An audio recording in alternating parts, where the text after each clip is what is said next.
at para sa ating pagkakaisa upang ipagtanggol ang malusog na ugnayan sa kalikasan. Ipanalangin natin ang kalagayan ng ating kalikasan sa ating lalawigan, ang mga kabundukan, kapatagan at katubigan, at para sa lahat ng mga samahan, kilusan at mga dalubhasa na nagsusulong para sa kapakanan ng kalikasan. At para mabigyan nating lahat ng pagpapahalaga ang biyayang bigay ng dalisay na tubig na maiinom, at para sa lahat ng mga lugar na nakararanas ng kakapusan sa malinis na maiinom na tubig. Sinasamba at pinupuri ka naming Panginoong Hesukristo, Sapagkat sa pamamagitan ng iyong banal na krus, tinubos mo ang sanlibutan.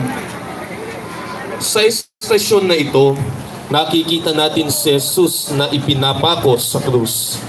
Walang sigaw ng paghihimagsik, walang pagtanggi, kundi tahimik na pagtanggap.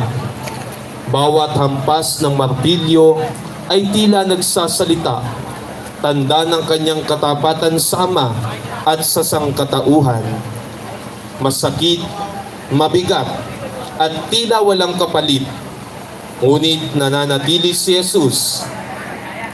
Ipinapakita niya na ang tunay na katapatan ay hindi lamang nasusukat sa salita, kundi sa paninindigan hanggang sa dulo, kahit kapalit nito ang sariling pagdurusa. Sa ating buhay at paglilingkod, bawat hampas ng pagsubok ay pagkakataon upang pumiling magmahal, maglingkod at magtiwala kahit mahirap. Kapag pinipili nating magpatuloy sa tungkulin kahit pagod, kapag inuuna natin ang pagkakaisa kaysa sariling damdamin, kapag nananalangin tayo sa halip na sumuko, tayo'y nakikibahagi sa katapatan ni Jesus sa krus. Naway sa bawat pagsubok, piliin nating manatili, sapagkat sa katapatan na hinubog ng hirap, doon umuusbong ang tunay na pag-ibig. Amen. Tunghayan po natin ang ikasiyam na estasyon.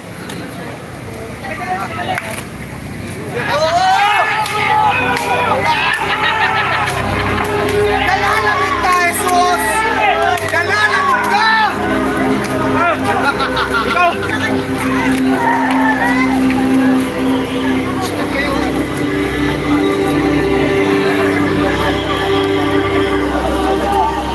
Tabi po dyan! Tabi! Sorry.